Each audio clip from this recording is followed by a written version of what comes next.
এখন আমি আছি সেন্ট মার্টিনের উত্তর পাশে। গতকাল আমি দক্ষিণ পাশের সৌন্দর্য দেখাইছিলাম সেন্ট মার্টিনের, এখন আমি উত্তরের সৌন্দর্য দেখাবো। এখন ভাটার সময়, জোয়ার ছিল দুপুর 2টার দিকে, এখন ধীরে ধীরে ভাটা শুরু হয়েছে। উত্তর পাশের এই বীজটা হলো কোরাল বীজ। আমি একটু সামনে এগিয়ে আপনাদেরকে দেখাচ্ছি। এই কোরালগুলো সেন্ট মার্টিনের একটি ঐতিহ্য। পৃথিবীর অন্যতম একটি কোরাল দ্বীপ হলো আমাদের এই সেন্ট মার্টিন। এই সেন্ট মার্টিনের এই কোরালের জন্য বিখ্যাত। এই দ্বীপটি অনেকে বলে থাকে কোরাল দ্বীপ হিসাবে, অনেকে চেনে।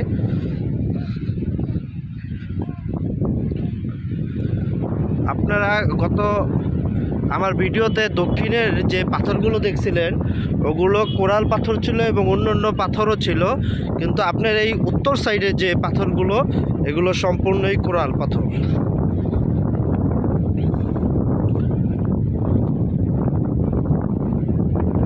এত সুন্দর নিখুঁতভাবে এই পাথরগুলো এখানে আছে, মনে হচ্ছে যে কেউ সাজিয়ে রেখেছে।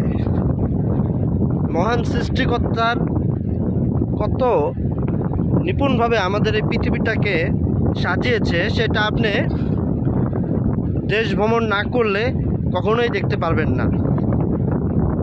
এই সেন্ট মার্টিন বদ্বীপটা আমাদের বাংলাদেশের জন্য একটি অমূল্য সম্পদ। কেন অমূল্য সম্পদ বলতেছি? আমাদের বাংলাদেশের ভূখণ্ডে এরকম কোরাল দ্বীপ আরেকটিও নাই। আমাদের সেন্ট মার্টিন বিশ্বের লংগেস্ট সি বিচ। সেখানে আপনি কিছু কোরাল দেখতে পারেন, কিন্তু দেখেন আপনি এই কোরালগুলো, এই সেন্ট মার্টিনের কোরালগুলো একটু ডিফারেন্ট। এই যে এইখানে, এই যে এটা হলো জীবন্ত কোরাল। জীবন্ত কোরাল, এর চারপাশে, এই যে পাথরটার চারপাশে আপনি বিভিন্ন শামুকের বসবাস। এই কোরালটা কীভাবে বলে দেখেন, শামুক, বিভিন্ন কোরালের মধ্যে শামুকের বসবাস। এটা একটা জীবন্ত কোরাল, এটা আরও অনেক বড় হবে। এখানে সামনে দেখেন আরও বড় বড় কোরাল পাথর আছে। এই উত্তর পাশে আপনার এখনও জীবন্ত কোরাল টুরিস্টরা অনেক বেশি দেখতে পায়। এই যে আপনার এইগুলোর ভিতরে আপনার শামুকদের বসবাস থাকে। বিভিন্ন ধরনের শামুক, ঝিনুক এই কোরাল পাথরের ভিতরেই থাকে। এইটা একটা জীবন্ত কোরাল। এই কোরালটা আরও অনেক বড় হবে। এটা এমনি অনেক বড় কোরাল, এটা আরও বড় হবে। এখন আমি যে জায়গা থেকে আছি এটা হলো বাংলাদেশের মোহনা। আমি যে বাতাসটা খাচ্ছি সেটা হলো কক্সবাজার যে সাইডটা আছে ওই সাইড থেকে আমাদের এইদিকে বাতাসটা আসতেছে। এইটা হলো বাংলাদেশের সমুদ্রের, বঙ্গোপসাগরের মোহনা। জোয়ারের সময় এখানে অনেক পানি থাকে। এখন যেহেতু ভাটার সময়, পানির পরিমাণ কমে গেছে। এই যে সামনে দেখেন অনেক কোরাল। এখানে পানি থাকার কারণে আমি সামনে আগাতে পারছি না, তারপর চেষ্টা করতেছি সামনে আগানোর জন্য।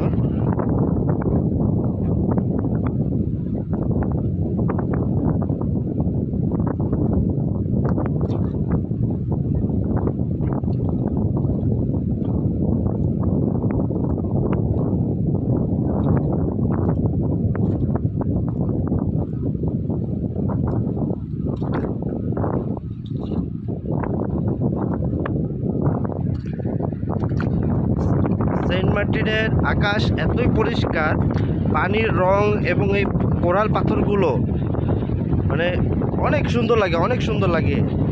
আমরা যারা সেন্ট মার্টিনের সেরাদ্বীপ যাই, সেরাদ্বীপ গেলে এরকম কোরালগুলো দেখতে পাই। যেমন দেখেন কি সুন্দর, প্রত্যেকটা পাথরের উপরে সাদা হয়ে আছে। প্রত্যেকটা পাথরই এখানে জীবন্ত পাথর। এই পাথরের উপরে এইভাবে হলো আপনার বিভিন্ন শামুক, ঝিনুক এদের বসবাস। এক অমূল্য সম্পদ আমাদের এই সেন্ট মার্টিন। প্রাকৃতিকভাবে বিশ্লেষণ করলে আপনি এর বৈশিষ্ট্য পাবেন। যারা বিভিন্ন আন্তর্জাতিক প্রতিবেদনগুলো লক্ষ্য করেন তারা দেখবেন বিভিন্ন গবেষণায় আসছে আমাদের এই সেন্ট মার্টিনে বিভিন্ন রকমের দামি খনিজ সম্পদ আছে। প্রতি বছর সেন্ট মার্টিনে টুরিস্টরা আসে এই সৌন্দর্যটাও অনুভব করার জন্য। 2024-এর ডিসেম্বর এবং জানুয়ারি মাসের 2025-এর জানুয়ারিতে এই 2 মাস এবার শুধু সেন্ট মার্টিন ভ্রমণের অনুমতি দিয়েছে সরকার। কেননা কারণ অতিরিক্ত মানুষের কারণে এই যে যেমন আমি এখন যে পাথরটার উপর দাঁড়িয়ে আছি, এই পাথরটি আমার কারণে হয়তো বা ক্ষতিগ্রস্ত হয়ে যেতে পারে, এতে জীববৈচিত্র্যের একটা ধ্বংস হয়ে যেতে পারে। আমি গতকালকে দক্ষিণের সৌন্দর্যটা দেখিয়েছিলাম, এখন আমি দেখাচ্ছিল উত্তর সাইডের সৌন্দর্য। আজকে একটু কুয়াশার কারণে এই যে দূরের মিয়ানমারের পাহাড়গুলো দেখা যায় না। যেদিন আবহাওয়াটা অনেক সুন্দর থাকে সেদিন মিয়ানমারের পাহাড়গুলো আমরা ভালো করে দেখতে পারি। দেখেন কি সুন্দর আকাশ, এত সুন্দর আকাশ এবং পানির যেন দুইটা একের সাথে এক মিলে আছে। আর আমি এখন যেটা আছি কোরাল আইল্যান্ড হিসাবে খ্যাত এই সেন্ট মার্টিনের উত্তর পাশ। আমরা যখন আগে ভ্রমণ করতাম তখন এই সেন্ট মার্টিনের উত্তর পাশেই বেশি ভ্রমণ করতাম। এখন খুব জনপ্রিয় হয়ে গেছে পশ্চিম পাশ। আমি আমার পরবর্তী ভিডিওতে পশ্চিম পাশ কেন এত জনপ্রিয় হয়েছে আমি সেইটা আপনাদেরকে দেখানোর চেষ্টা করব। এখন আমি উত্তরের সাইডে আপনাদেরকে এই সৌন্দর্যটা দেখাচ্ছি। দেখেন পাথরগুলো কত সুন্দর হয়ে আছে। পাথরের উপরে এরকম সাদা সাদা শামুক ঝিনুক যেন এর সৌন্দর্যটা আরও বাড়িয়ে তুলেছে। এগুলো সব হলো জীবন্ত কোরাল। এক একটি কোরাল আরও অনেক বড় হবে। এই কোরালগুলোর কারণেই সেন্ট মার্টিন এখনও টিকে আছে।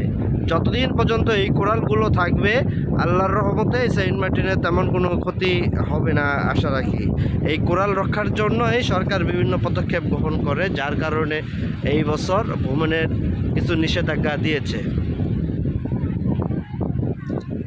এখন বিকাল 4:45। এই যে সূর্য প্রায় ডুবন্ত অবস্থায়, আর হয়তো বা 40 মিনিট পরে সূর্য ডুবে যাবে।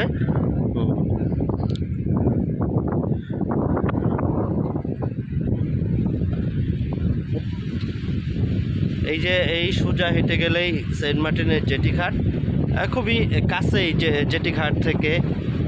আপনারা এখন আমি যে জায়গায় দাঁড়িয়ে আছি সেই জায়গাটা আসলে জোয়ারের সময় এখানে অনেক পানি থাকে এবং জোয়ারের সময় এখানে কেউ আসতে পারে না। এখন যেহেতু সমুদ্রের ভাটা চলতেছে এর জন্য আমরা এখানে আসতে পেরেছি।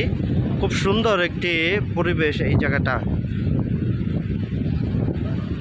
এই ভিডিওটি আমি এখানেই শেষ করতেছি। আমি পরবর্তী ভিডিও পশ্চিম পাশ কেন এখন পর্যটকরা বেশি ভ্রমণ করে, ওইখানে কেন থাকে, সেই সম্পর্কে আমি একটি পরবর্তী ভিডিও আপনাদেরকে জানার চেষ্টা করব। আল্লাহ হাফেজ, বাই বাই।